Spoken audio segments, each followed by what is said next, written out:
கர்த்தராகிய இயேசு கிறிஸ்துவின் நாமத்தில் வாழ்த்துக்கள். நம்ம எல்லாருமே வந்து இந்த வாரம் ஃபுல்லா நெறைய காரியங்கள வந்து நம்ம மெடிடேட் பண்ணியிருப்போம். இயேசு கிறிஸ்துவின் சிலுவை மரணத்தை குறித்தும், அவரோட உயிர்த்தெழுதல குறித்தும் நம்ம நெறைய வந்து யோசிச்சிருப்போம், தியானிச்சிருப்போம், கேட்டிருப்போம், படிச்சிருப்போம். ஸோ அது ரிலேட்டடா தான் ஆப்வியஸ்லி வந்து இன்னைக்கோட மெசேஜும் இருக்க போது.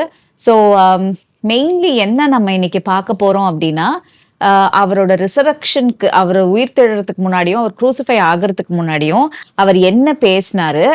அவர் உயிர்த்தெழுந்ததுக்கு அப்புறம் நடந்த சில ஈவென்ட்ஸ். இது வந்து ரொம்ப இன்ட்ரெஸ்டிங்கா இருக்க போது. ஏன் அப்டின்னா, இது நெறைய காரியங்கள்ல வந்து நம்ம ரொம்ப மேலோட்டமா படிச்சு நம்ம வந்து மிஸ் பண்ண சில விஷயங்கள தான் இன்னைக்கு நான் வந்து கொஞ்சம் டீப்பா வந்து நம்ம பார்க்கலாம் அப்டின்னு யோசிக்கிறேன். ஸோ ஸ்டார்ட்டிங்ல இருந்து எண்ட் வரைக்குமே நெறைய நெறைய காரியங்கள் வந்து ஆண்டவர் நமக்கு சொல்லிக் குடுக்க போறாரு இந்த மெசேஜ்ல நான் விசுவாசிக்கிறேன்.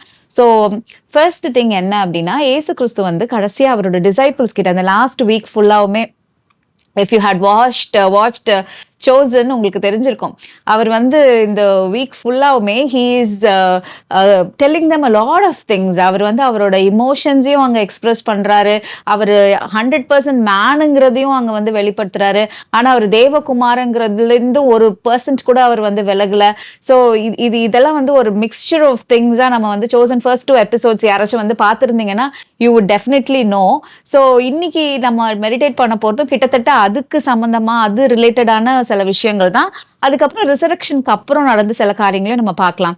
ஸோ ஃபர்ஸ்ட் வந்து அவரு அந்த காட்டி கொடுக்கப்படுறதுக்கு முன்னாடி அந்த வாரத்துல என்ன பண்றாரு, ஜான் 14, 15, 16 இந்த சாப்டர்ஸ்லாம் பார்த்தோம் அப்படின்னா, அவரோட டிசைபிள்ஸ் கிட்ட நிறைய பேசுறாரு. அவர் என்ன சொல்றாரு, நடக்க போற காரியங்களை இவங்களுக்கு வந்து சொல்றாரு. எதுக்கு சொல்றாரு அப்படின்னா, இதெல்லாம் நடக்க போகுது, நீங்க அதனால என்ன பண்ண வேண்டாம், நீங்க கலங்க வேண்டாம், நீங்க பயப்பட வேண்டாம், நீங்களே என்னை விட்டு விலகி போறதான சூழ்நிலை வரும், நீ அதை நினைச்சிருக்க மாட்ட, எதிர்பார்க்க மாட்ட, ஆனா வந்து இதெல்லாம் நடக்க போகுது, இதெல்லாம் வந்து நடந்தாலும் நான் வந்து என்ன பண்ண மாட்டேன், உங்களை வந்து நான் வந்து டிஸ்பைஸ் பண்ண மாட்டேன், உங்களை விட்டு விலக மாட்டேன், எப்படினாலும் நான் உங்களை கேதர் பண்ணிடுவேன் அப்படின்னு சொல்லிட்டு ரொம்ப ஒரு ஒரு இமோஷனலான ஒரு கனெக்டை வந்து அங்க டிஸ்பிளே பண்ணுவார்.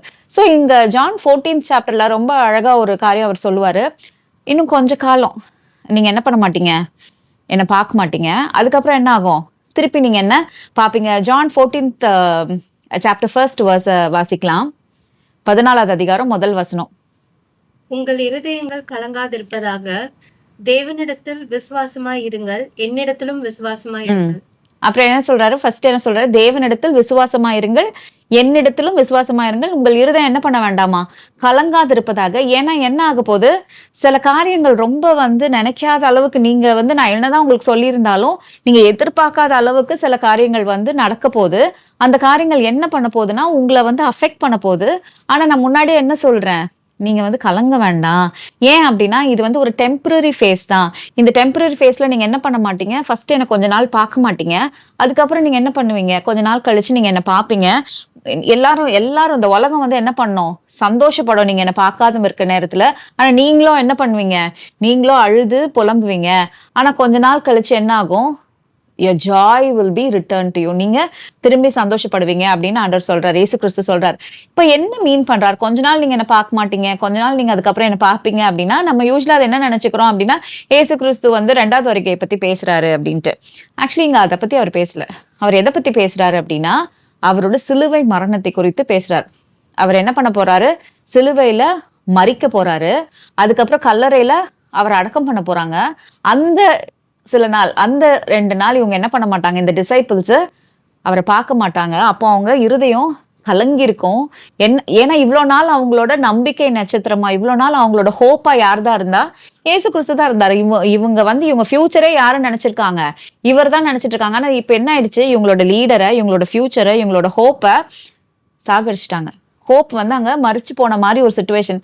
ஸோ அந்த ஹோப் இன்னைக்கு இவங்க கிட்ட சொல்லுது, இல்ல இது ஃபைனல் கிடையாது, இது ஆன்சர் கிடையாது, இது நடக்கும், இது ஒரு டெம்பரரி தான், அதுக்கப்புறம் நான் என்ன பண்ணுவேன், திருப்பி உங்க சந்தோஷத்தை திரும்பி கொடுக்குற மாதிரி நான் என்ன பண்ணுவேன், இன்னும் க்ளோரியஸா நான் திரும்பி வருவேன் அப்படின்னு சொல்லிட்டு இந்த டிசைபிள்ஸ்ட அவர் வந்து சொல்றாரு. ஸோ ஈவன் தோ அவர் சொன்னாலுமே இவங்களுக்கு அதெல்லாம் புரிஞ்சிச்சான்னு தெரியல. ஆனா இவர் என்ன பண்றாரு, ரிப்பீட்டடா இந்த வாரம் ஃபுல்லா இதை இவங்களுக்கு சொல்லிட்டே இருக்காரு. அதுக்கப்புறம் என்ன பண்றாரு, நான் எதுக்காக போக போறேன், நான் போயிட்டு ஒரு வாசஸ்தலத்தை உங்களுக்கு நான் ரெடி பண்ண போறேன், கிங் ஜேம்ஸ் வெர்ஷன்ல எப்படி இருக்கும்னா ஐ எம் ப்ரிப்பேரிங் மேன்ஷன்ஸ் அப்படின்னு இருக்கும். 2வது வசனத்தை வாசிக்கலாம். யோவான் 14:2. என் பிதாவின் வீட்டில் அநேக வாசஸ்தலங்கள் உண்டு. அப்படி இல்லாதிருந்தால் நான் உங்களுக்கு சொல்லி இருப்பேன். ஒரு ஸ்தலத்தை உங்களுக்காக ஆயத்தம் பண்ண போகிறேன். ஆமா, இதுதான் இருக்கிறதுலே அல்டிமேட்டான இம்பார்ட்டன்டான வேர்ஸ். இவர் என்ன சொல்றாரு, என்னோட பிதாவின் வீட்டுல என்ன இருக்கு, அநேக வாசஸ்தலங்கள் இருக்கு. ஆனா நான் என்ன பண்ணுவேன், அங்க உங்களுக்கு பிளேஸ் இல்ல, அங்க நீங்க இருக்க முடியாதுன்னா நான் என்ன பண்ணிருப்பேன், உங்களுக்கு முன்னாடியே சொல்லியிருப்பேன். ஆனா நான் இப்ப என்ன பண்ண போறேன், அந்த வாசஸ்தலத்துல நீங்க வசிக்கிறதுக்கு நான் அங்க ரெடி பண்ண போறேன் அப்படிங்கிறாரு. நான் வந்து சின்ன பிள்ளையா இதை எப்படி யோசிச்சிருக்கேன்னா, நம்ம வந்து ரட்சிக்கப்படும் போது நம்ம வந்து இயேசு கிறிஸ்துக்கு ஓகே சொல்லும் போது கடகடன் ஏசப்பா வந்து இதுல போயிட்டு ஹெவன்ல போயிட்டு நம்மளுக்கு வந்து ஒரு பெரிய பேலஸ் கட்டுறாரு. நம்ம எவ்வளவு சூப்பரா நம்ம நல்ல வாழ்க்கை வாழ்றோமோ அதுக்கேற்ற மாதிரி நம்ம பேலஸ் வந்து செம டெக்கரேட்டடா செம அழகா இருக்கும் அப்படின்னு நினைச்சிருக்கோம். ஆக்சுவலி அது கிடையாது. அவர் சொல்ற வாசஸ்தலம் யாரு அப்படின்னா அவர்தான். அவருக்குள்ள கிறிஸ்துவுக்குள்ள நம்ம வாழ்றதுக்கு நம்மளுக்கு செய்ய வேண்டிய சில காரியங்கள் இருக்கு. ஏன் அப்படின்னா கிறிஸ்துவுக்குள்ள வாழ வேண்டிய அவசியம் நம்மளுக்கு வந்துருச்சு. ஏன் வந்துருச்சு அப்படின்னா முதல்ல மனுஷனை படைக்கும் போதே ஆண்டவர் வந்து யார மனசுல வச்சு படைச்சாரு அப்படின்னு யோசிச்சு பார்த்தா அவரோட குமாரனை மனசுல வச்சுதான் படைச்சாரு. ஏசு கிறிஸ்துவ மனுஷனை ஏசு கிறிஸ்துவுக்காக தான் படைச்சாரு.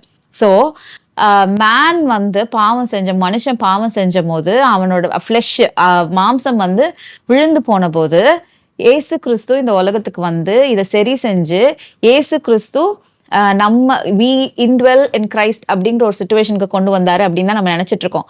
ஆனா ஒரிஜினலி என்ன அப்படின்னா மனுஷன் வந்து பாவம் செஞ்சாலும் செஞ்சிருக்கலனாலும் ஏசு கிறிஸ்து என்னதான் பண்ணியிருப்பாரு, மாம்சத்துல வந்துதான் இருப்பாரு. ஏசு கிறிஸ்து நம்ம கூட வந்து வாசம் பண்ணி தான் இருப்பாரு. அவர் வாசம் பண்றதுக்காக தான் மனுஷனே நம்ம படைக்கப்பட்டோம். We were created for him. Everything was created for him, through him and for him. அவருக்காக சகலமும் அவரை கொண்டும் அவருக்கு என்றும் தான் படைக்கப்பட்டிருக்கு. அப்ப சகலத்துல நம்மளும் included. We were created for Christ.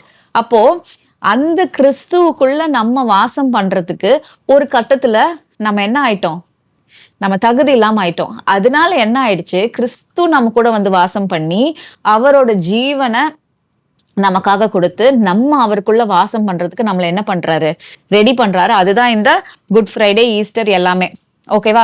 So ஏசு கிறிஸ்து என்ன சொல்றாரு, நான் என்ன பண்ண போறேன், நான் போய் உங்களுக்கு நீங்க தங்குறதுக்கு, நீங்க எனக்குள்ள நிலைத்திருக்கிறதுக்கு நான் ஒரு காரியம் பண்ண போறேன்.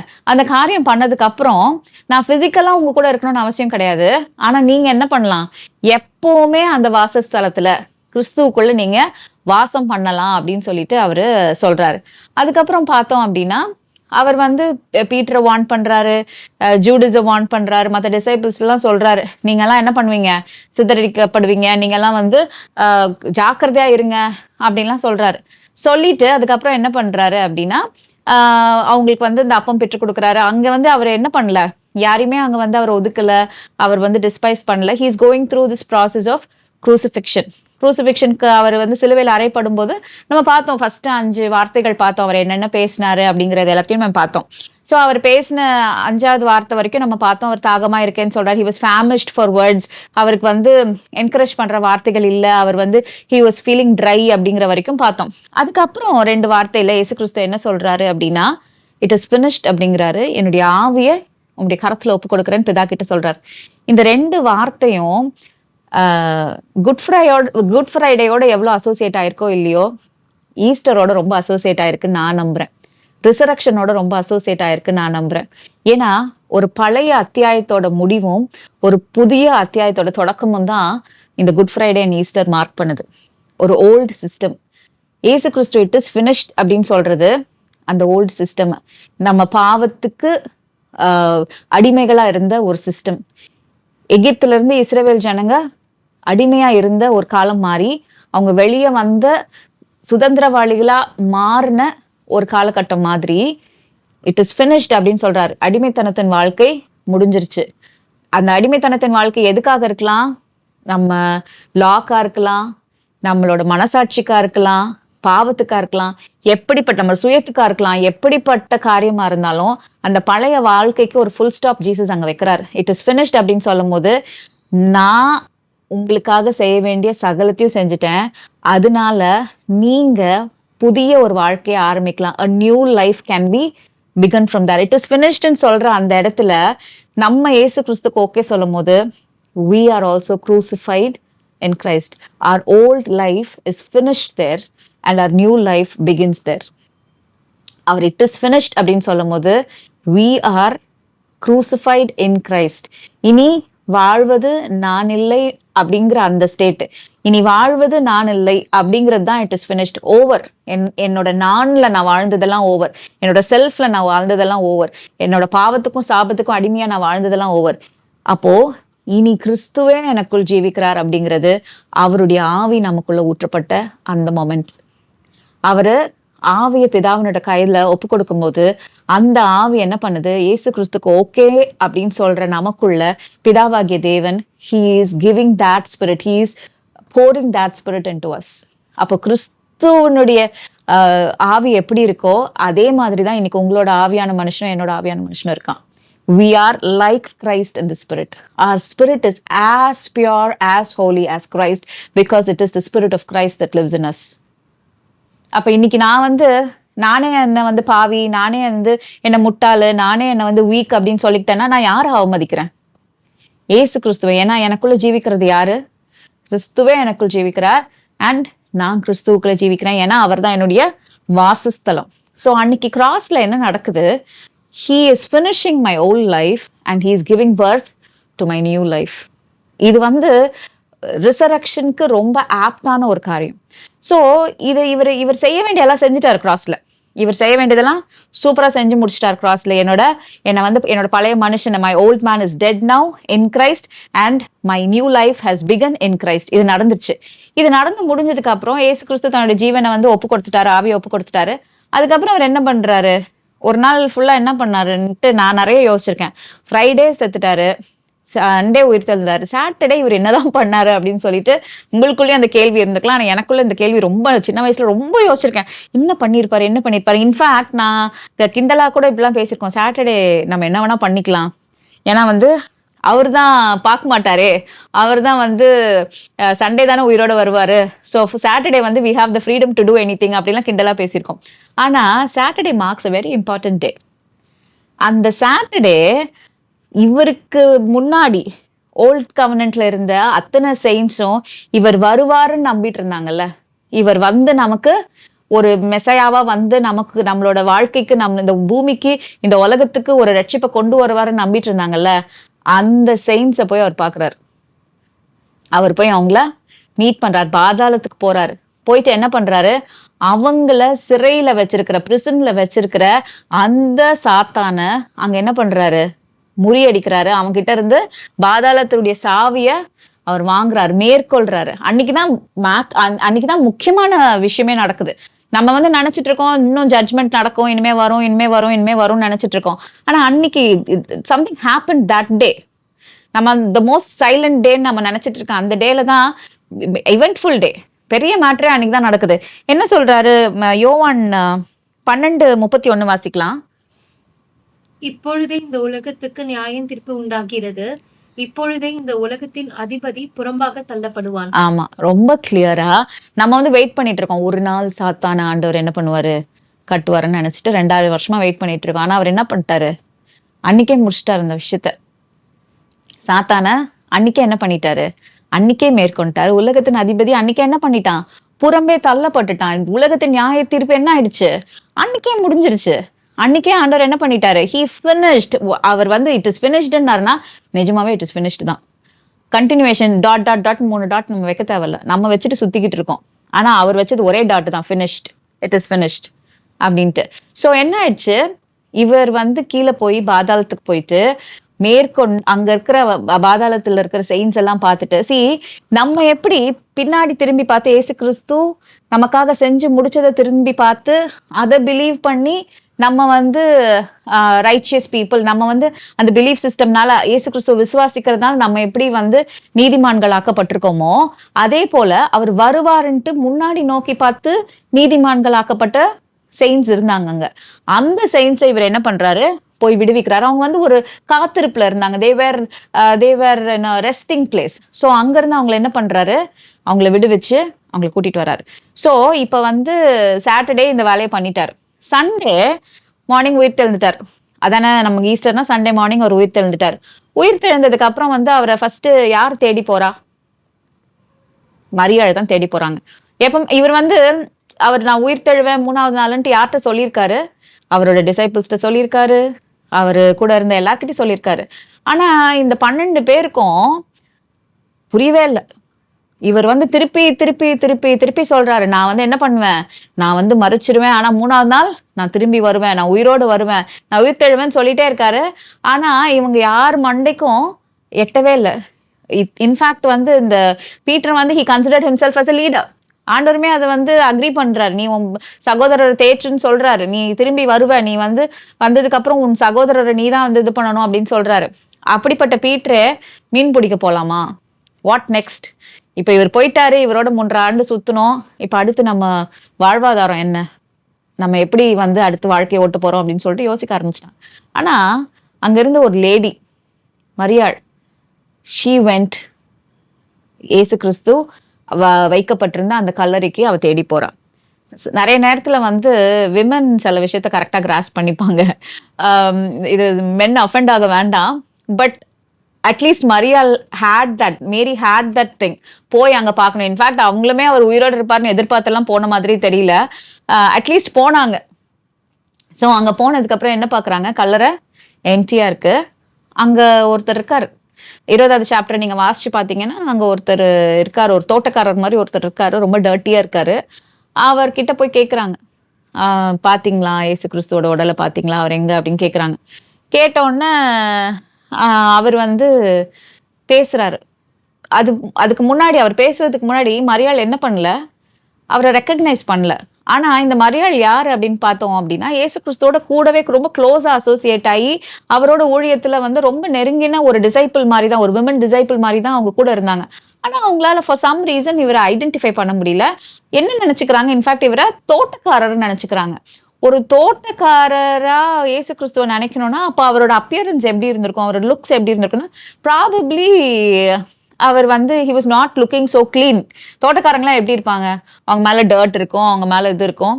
மேபி அவர் வந்து உலகத்தோட பாவத்தை அவர் சுமந்ததுனால அவர் அப்படி தெரிஞ்சாரா என்னன்னு எனக்கு தெரியல. But he look like that.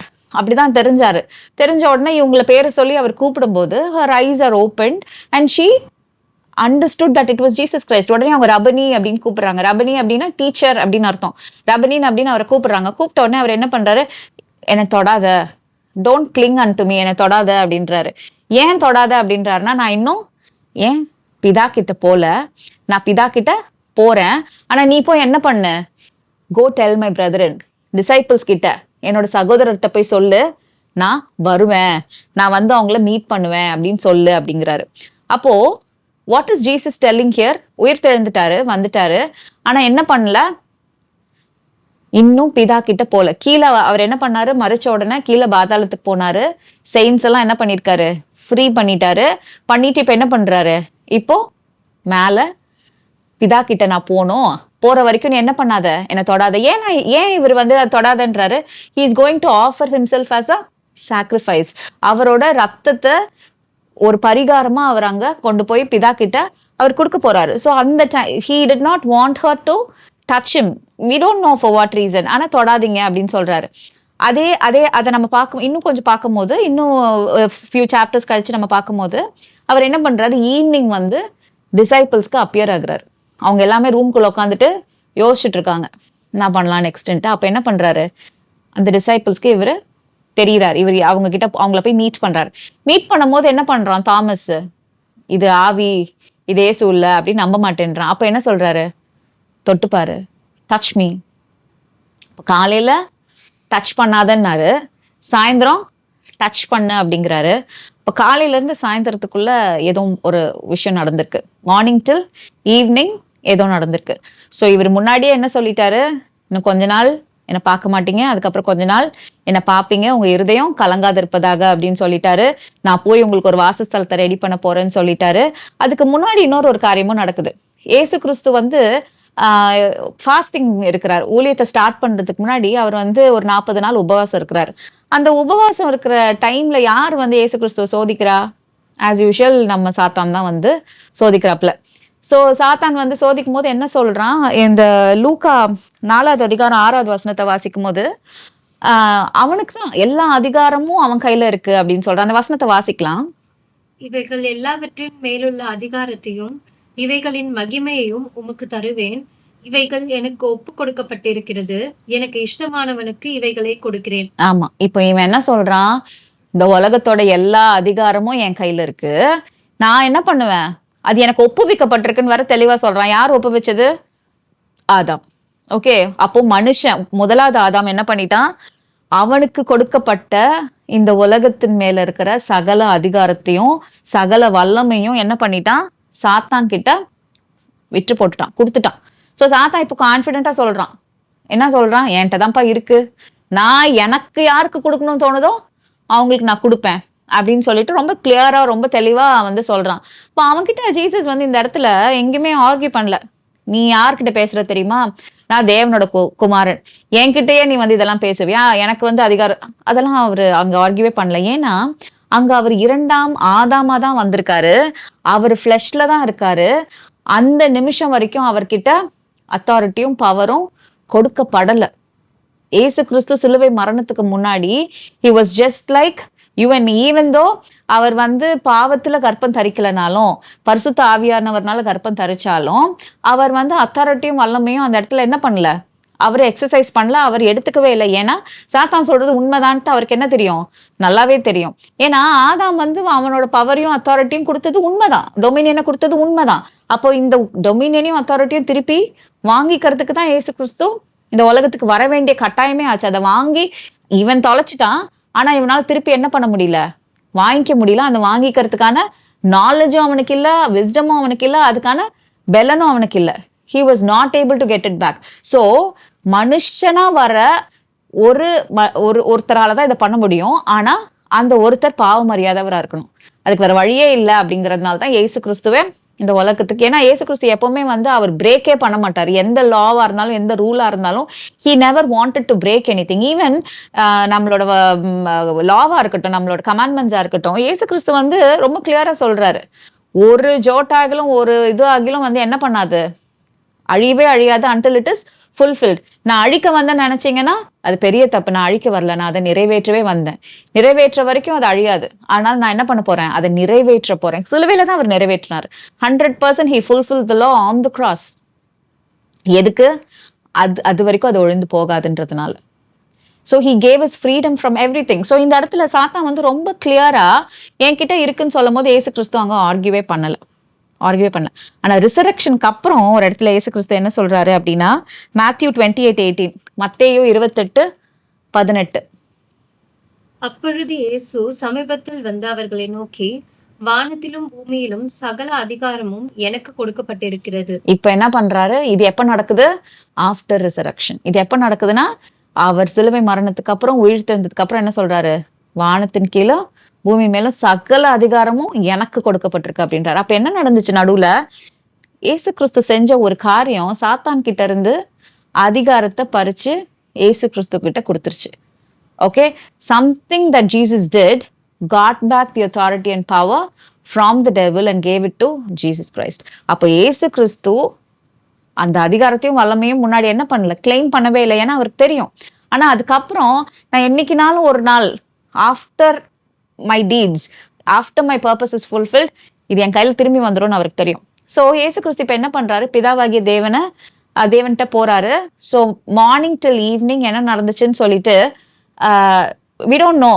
அப்படிதானே, நமக்கு வந்து யாராச்சும் வந்து நமக்கு சொன்னா நல்லா இருக்கும். காலையில இருந்து சாயந்தரம் வரைக்கும், காலையில தொடாதுன்றாரு, சாயந்தரம் வந்து தொடுன்றாரு, அதுக்கப்புறம் அதிகாரம் கிடைச்சிச்சுன்றாரு. அப்ப என்னதான் நடந்துச்சு காலையில இருந்து சாயந்தரம் வரைக்கும் அப்படின்னு நம்ம யோசிச்சு பார்த்தோம்னா, அது நம்மளுக்கு தெரிஞ்சிச்சுன்னா நல்லா இருக்குமே அப்படின்னு சொல்லிட்டு நிறைய நான் கூட யோசிச்சிருக்கேன். அது எங்கேயாச்சும் பைபிள்ல இருந்துச்சுன்னா அது எப்படி இருந்திருக்கும், it would have been very interesting. என்னதான் இவர் பண்ணாரு, what changed the entire world's perspective, what changed அப்படின்னு சொல்லிட்டு நம்ம யோசிக்கும் போது it would have been very interesting. So அப்படி பார்க்கும்போது டேனியல் 7th chapter எடுத்தோம்னா ரைட் ஃப்ரம் 9th verse, இதை பொறுமையா இந்த வசனங்களை எல்லாத்தையும் வாசிக்கலாம். ஏன்னா ஒவ்வொரு வசனத்திலையும் நம்ம ஆசைப்பட்ட அந்த மேட்டர் இருக்கு. அந்த காலையில இருந்து சாயந்தரம் வரைக்கும் இவர் என்ன பண்ணியிருப்பாரு அப்படின்னு நம்ம நினைச்சோம்ல, அது என்ன பண்ணாருன்ட்டு. ஏன்னா டேனியலை நம்ம யோசிக்கும் போதே நம்ம நிறைய நாள் டேனியலையும் ரெவலேஷனையும் நம்ம வந்து இனிமே நடக்க போற விஷயத்தோட கனெக்ட் பண்ணிடுறோம். ஆனா ஆல்ரெடி நடந்த ஜட்ஜ்மெண்ட் பத்தின டீட்டெயில்ஸ் அங்க இருக்கு. இன்றைக்கே நியாய தீர்ப்புன்னு சொல்றாருல, இன்னைக்கே வந்து உலகத்தின் அதிபதி தள்ளப்படுவான்னு சொல்றாருல, அந்த அந்த விஷயம் வந்து டேனியல் 7வது அதிகாரத்துல இருக்கு. அந்த தானியேல் 7வது அதிகாரத்துல 4 பீஸ்ட பத்தி மென்ஷன் ஆயிருக்கும். அதுல 3 Beast their power and authority were removed. ஆனா they were not destroyed for a certain time and date ன்னு இருக்கும். ஆனா ஒரு பீஸ்ட் வந்து was destroyedன்னு இருக்கும். அந்த ஒரு பீஸ்ட் டிஸ்ட்ராய் ஆன ஒரு பீஸ்ட் யாரு அப்படின்னா the sin. On the cross Jesus Christ destroyed sin, and that sin was the one which separated God and man. தேவனையும் மனுஷனையும் செப்பரேட் பண்ண ஒரு காரியம் அந்த பீஸ்ட சின்ன ஏசு கிறிஸ்து என்ன பண்ணிட்டாரு, நிர்மூலமாக்கிட்டாரு, டிஸ்ட்ராய் பண்ணிட்டாரு. ஆனா நம்ம இன்னும் என்ன பண்ணிருக்கோம், ஐயோ பாவம் பாவம் பாவம்ட்டு நம்ம வந்து நம்ம வாழ்க்கையை வந்து இது பண்ணிட்டு இருக்கோம். ஆனா sin has no authority over your life and my life.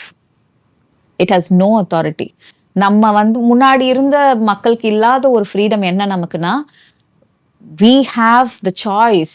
நம்ம வந்து பாவம் பண்ணாம இருக்கணும் அப்படின்னா நம்மளால இருக்க முடியும். ஏன்னா we have grace empowers us to live a sinless life. We know that we have a God who strengthens us. நம்மளால பாவம் வந்து நம்மள மேற்கொள்ளவே முடியாது. இன்னொன்னு, நம்ம பாவமே தெரியாம நம்ம வந்து ஒரு நம்மளோட ஃபிளஷ்ல நம்ம தப்பே பண்ணாலும் it is destroyed. It has no life to come in between you and God. தேவனுக்கும் நமக்கும் வர்றதுக்கான அதுக்கு ஸ்கோப்பே கிடையாது. இப்ப நான் வந்து ஒரு தப்பு பண்ணிட்டேன், ஒரு தவறான சிந்தை என் மைண்ட்ல வந்துருச்சு, ஒரு தவறான காரியம் நான் செஞ்சுட்டேன்னா, it doesn't change God's perspective about me. It doesn't change God's love for me. எந்த விதத்திலையும் he remembers my sins no more. He does not remember. Even if I remember, he does not remember. So இதை நம்ம புரிஞ்சுக்கணும். So let's see what happened in on the day of resurrection. Let's read Daniel 7 chapter 7வது அதிகாரம் 9வது வசனத்துல இருந்து வாசிக்கலாம். மெதுவா வாசிங்க. நான் பார்த்து கொண்டிருக்கையில் சிங்காசனங்கள் வைக்கப்பட்டது, நீண்ட ஆயுசுள்ளவர் வீற்றிருந்தார். ஓகே, நீண்ட ஆயுசு உள்ளவர்னா யாரு? பிதாவாகிய தேவன். அவர் வந்து உட்கார்ந்திருந்தாராம். எங்க? அவரோட த்ரோன்ல உட்கார்ந்திருந்தாராம். அவருடைய வஸ்திரம் உறைந்த மழையை போலவும், அவருடைய சிரசின் மயிர் வெண்மையாகவும் பச்சை போல துப்புரவாகவும் இருந்தது. அவருடைய சிங்காசனம் அக்னி ஜுவாலையையும் அதன் சக்கரங்கள் எரிகிற நெருப்புமாய் இருந்தது. அக்கினி நதி அவர் சன்னதியில் இருந்து புறப்பட்டு ஓடினது. 1000 பேர் அவரை சேவித்தார்கள். கோடா கோடி பேர் அவருக்கு முன்பாக நின்றார்கள். சரி, இது வரைக்கும் என்ன பண்றாங்க? பிதாவாகிய தேவனை டிஸ்கிரைப் பண்றாங்க. அவர் எப்படி இருந்தாரு, அவர் எப்படி உட்காரப்பட்டிருந்தாரு, எத்தனை பேர் அவருக்கு சேவிச்சாங்க, தூதர்கள்.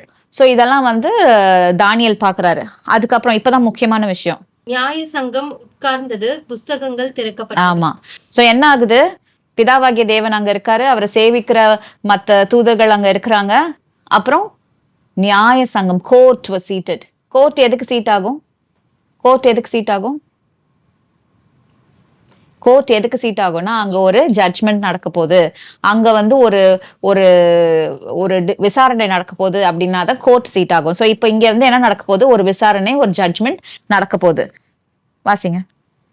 அப்பொழுது நான் பார்த்து கொண்டிருக்கையில் அந்த கொம்பு பெருமையான பேச்சுகளை பேசின நிமித்தம் அந்த மிருகம் கொலை செய்யப்பட்டது. ஓகே, அந்த மிருகம் கொலை செய்யப்பட்டது. அந்த மிருகம் என்னது? பாவம். பாவம். ஓகே. அதன் உடல் அழிக்கப்பட்டு எரிகிற அக்கினிக்கு ஒப்பு கொடுக்கப்பட்டது. ஓகே. மற்ற மிருகங்களுடைய ஆளுகையோ வென்றால் அவைகளை விட்டு நீக்கப்பட்டது. அப்போ என்ன ஆயிடுச்சு? மற்ற மிருகங்களோட ஆளுகை அவைகளை விட்டு நீக்கப்பட்டுச்சு. மற்ற மிருகங்களுக்கும் எல்லா டொமினியனும் என்ன பண்ணிடுச்சு? நீக்கப்பட்டுச்சு. இப்பவும் உட்காந்துட்டு சாத்தான் என்ன சோதிச்சுட்டான், சாத்தான் என்ன இதை பண்ணிட்டான், சாத்தான் என்ன வந்து வஞ்சிச்சுட்டான். அவனால வஞ்சிக்க மட்டும் தான் முடியும். அவனுக்கு எந்த பவரோ, எந்த அத்தாரிட்டியோ, எந்த டொமினியனோ இல்ல. எல்லாமே என்ன பண்ணப்பட்டுருச்சு? அவன்கிட்ட இருந்து பிடுங்கப்பட்டுருச்சு. இன்னமும் நம்ம சாத்தான் மேல பழிய போட்டு உட்கார்ந்துருந்தோம்னா அவனே வந்து டே என்னடா என்னையே இன்னும் சொல்லிட்டு இருக்கீங்கன்னு கேட்பான். அந்த அளவுக்கு வந்து அவன்கிட்ட இருந்து ஒரு மஸ்கிட்டோக்கு இருக்கிற பவர் கூட யாருக்கு கிடையாது? சாத்தானுக்கு கிடையாது. ஒரு கொசுக்கு இருக்கிற பவர் கூட சாத்தானுக்கு கிடையாது. அடுத்து, ஆனாலும் அவைகளுக்கு காலமும் சமயம் ஆகும் மட்டும் அவைகள் உயிரோடு இருக்கும்படி கட்டளையிடப்பட்டது. ஆமா. சோ அவங்க வந்து மொத்தமா வந்து டிஸ்ட்ராய் ஆகுறதுக்கு ஒரு டைம். அது God has a time for we don't know the reason.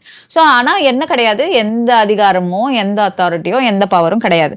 அதுக்கப்புறம் இப்பதான் ரொம்ப முக்கியமான விஷயம். இப்ப இத ஞாபகம் வச்சுக்கணும் நீங்க. இப்ப என்ன ஆயிடுச்சு? ரிசரக்ஷன் ஆயிடுச்சு. இயேசு கிறிஸ்து உயிரோட எழுந்துட்டாரு. உயிரோட இயேசு கிறிஸ்து பாதாளத்துக்கு போயிட்டாரு. போயிட்டு அங்க இருந்து என்ன பண்ணிட்டாரு? அங்க இருக்கிற செயின்ட்ஸ் எல்லாம் என்ன பண்ணிட்டாரு? அங்க இருக்க செயின்ட்ஸ் எல்லாம் விடுவிச்சிட்டாரு. விடுவிச்சுட்டு இவர் 3வது நாள் உயிரோடவும் எழுந்துட்டாரு. மரியாளுக்கு காட்சி அளிச்சிட்டாரு. ஓகே.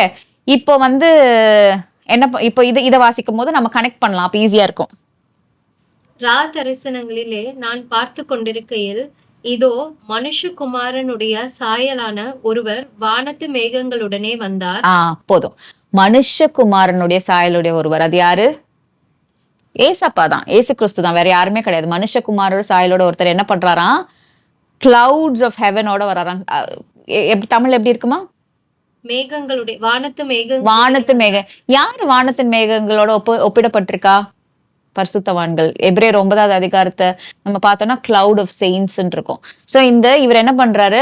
ஏசு கிறிஸ்து தேவகுமாரன், மனுஷகுமாரன் என்ன பண்றாரு? இந்த செயின்ட்ஸோட அவர் வராராம். அதுக்கப்புறம் அவர் நீண்ட ஆயுசுள்ளவர் இடமட்டும் வந்து அவர் சமீபத்தில் கொண்டு வரப்பட்டார்.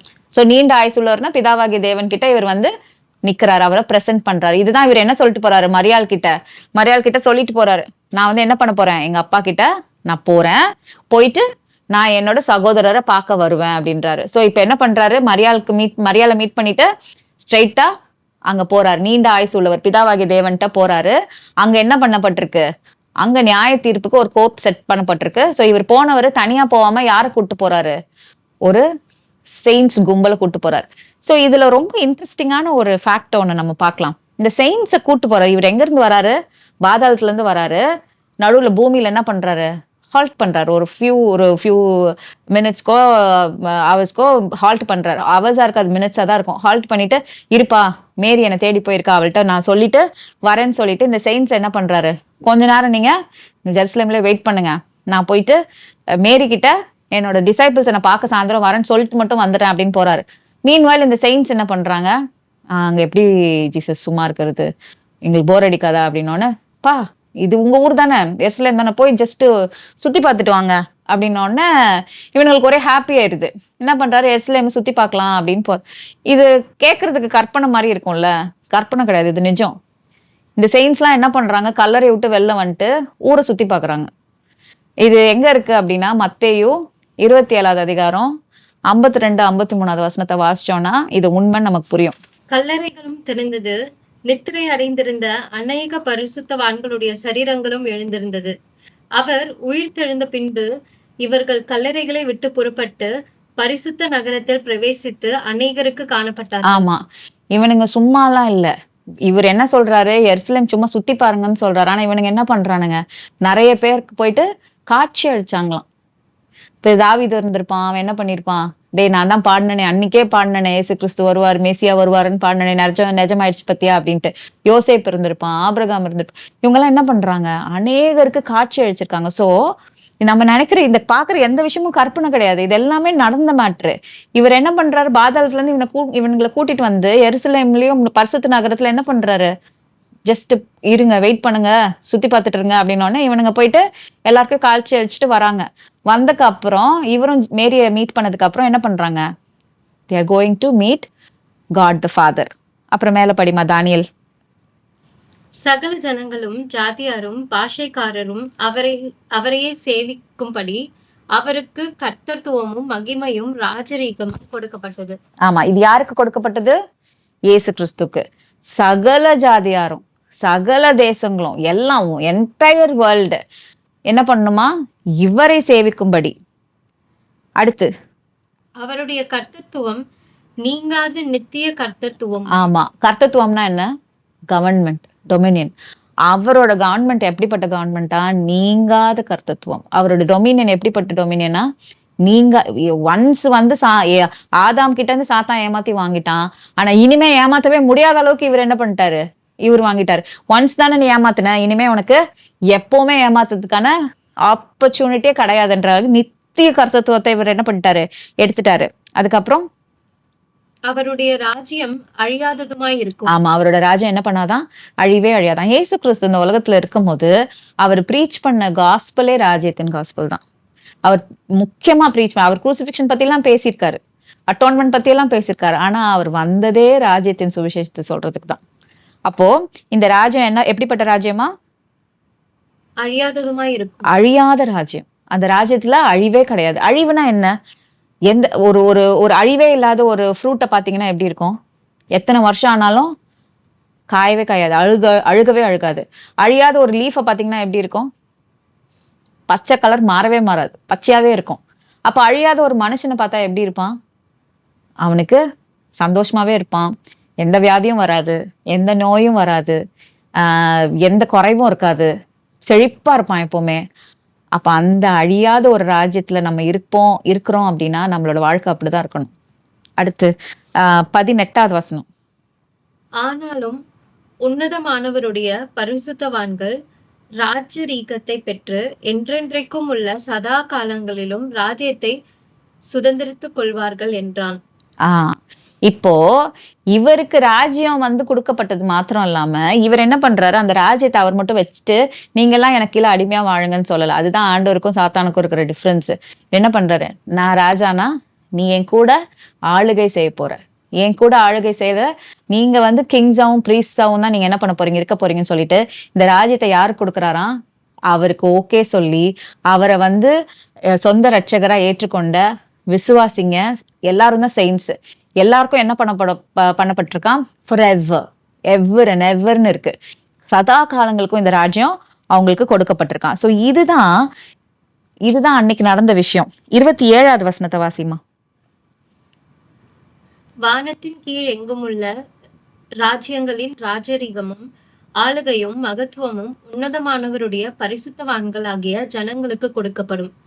அவருடைய ராஜ்யம் நித்திய ராஜ்யம், சகல கர்த்தத்துவங்களும் அவரை சேவித்து அவருக்கு கீழ்ப்பட்டிருக்கும் என்றான். ஆமா. சோ இங்க ஒரு ஜட்ஜ்மெண்ட் நடந்துச்சு. இந்த ஜட்ஜ்மெண்ட்ல என்ன ஆயிடுச்சு? இந்த உலகம் நியாயம் தீர்க்கப்பட்டுச்சு. அப்போ இந்த உலகத்தின் அதிபதினு சொல்லிட்டு இருந்த ஒருத்தன் புறம்பே தள்ளப்பட்டான். இந்த உலகத்தினுடைய அதிகாரம் ஏசு கிறிஸ்து கையில வந்துருச்சு. ஏசு கிறிஸ்து கிட்ட இருந்த அதிகாரம் நிரந்தரமான நித்தியமான டொமினியன், நித்தியமான அத்தாரிட்டி, நித்தியமான கர்த்தத்துவம், government for ever and ever வந்துருச்சு. அவர் அதை யாருக்கு கொடுத்துட்டாரு? அவரோட செயின்ஸுக்கு. அதுவும் எப்படி? பறிக்கப்பட முடியாத அளவுக்கு நிரந்தரமான ஃபார் எவர் அண்ட் எவர் அந்த ராஜ்யத்தையும் அந்த அதிகாரத்தையும் நமக்கு கொடுத்துருக்காரு. அந்த கொடுக்கறதுக்கு தான் அவர் என்ன சொன்னாரு? நானே வழி. இந்த ராஜ்யத்துக்குள்ள நீ வரணும்னா வேற வழியே கிடையாது, நான் தான் உனக்கு வழியா இருக்க முடியும், என் மூலமா தான் நீ வர முடியும், எனக்குள்ளதான் நீ வாசம் பண்ண முடியும்.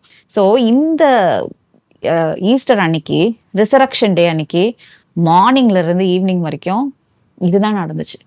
உலகத்தின் அதிபதி புறம்பே தள்ளப்பட்டான். அங்க ஒரு நியாய தீர்ப்பு நடந்துச்சு.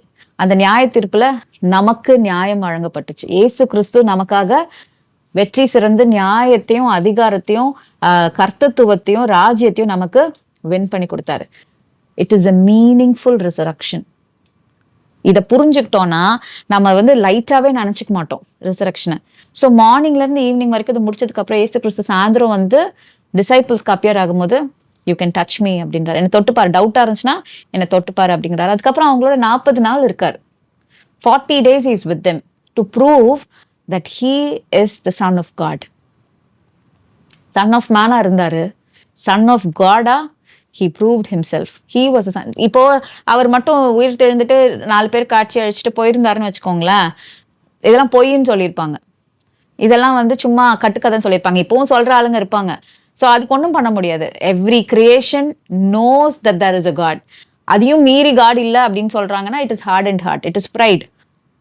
ஸோ அதை பற்றி அவங்கள பற்றி நமக்கு டிஸ்கஸ் பண்ண வேண்டியது ஒன்றுமே கிடையாது. But he proved in every way that he is a God, he is a saviour. So he finished the old system, he gave us the new system, he finished the old life, he gave us a new kingdom. எகிப்தின் வாழ்க்கை முடிஞ்சு கானானின் வாழ்க்கையை இஸ்ரவேல் ஜனங்களுக்கு கொடுத்த மாதிரி பழைய வாழ்க்கையை முடிச்சுட்டு on the cross Jesus gave us a new life. He overcame death, he overcame curses, he overcame everything, he released the saints, he took them into the kingdom, He gave all the saints the authority, which includes you and me. So keeping all this in mind, இது ஒரு தடவை கேட்டால் கண்டிப்பாக புரியாது. இந்த வசனத்தெல்லாம் போய் பாருங்க, திருப்பி ரிப்பீட்டடாக கேளுங்க. Definitely this message will change your perspective about the cross, will change your perspective about your life. So let's all celebrate a meaningful resurrection day. Happy Easter. இந்த காணொளியை பார்த்த உங்கள் எல்லோருக்கும் நன்றி. நீங்கள் மட்டுமல்ல, உங்கள் குடும்ப நபர்கள் மற்றும் உங்கள் நண்பர்கள் என அனைவரும் தேவ ஆசீர்வாதத்தை பெற்று கொள்ளுமாறு இந்த காணொளியை பாருங்கள். தேசத்துக்கும் சமுதாயத்துக்கும் நீங்கள் ஆசீர்வாதமாய் இருக்க இந்த ஊழியத்தை ஜெபத்தால் தாங்குங்கள்.